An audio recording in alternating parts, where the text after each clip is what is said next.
কাউসার কি শুধু জান্নাতের একটা নদীর নাম, নাকি এর ভিতরে রয়েছে এক গভীর রহস্য?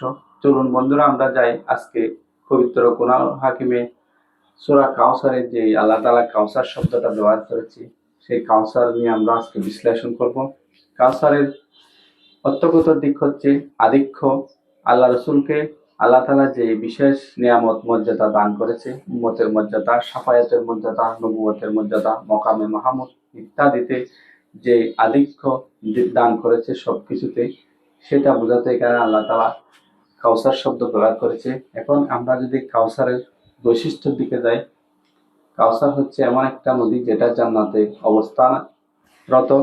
যে নদীর পানি হচ্ছে মধুর চেয়ে মিষ্টি, মেষখম্বরের চেয়ে সুগন্ধিময়, বরফের চেয়ে ঠান্ডা বলে হাদিস শরীফে উল্লেখ আছে।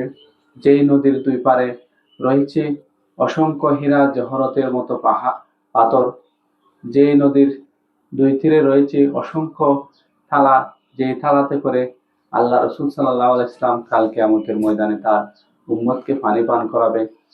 এবং এটাও উল্লেখ রয়েছে হাউজে কাউসারের পাশে ওরা যেতে পারবে না যারা দুনিয়াতে নতুন আল্লাহ রসুল সাল্লাল্লাহু আলাইহি ওয়াসাল্লামের ধর্মে নতুন প্রথা সৃষ্টি করেছে, বিদআত সৃষ্টি করেছে, তারা কাল কিয়ামতের ময়দানে হাউজে কাউসারের পানি পান করতে পারবে না।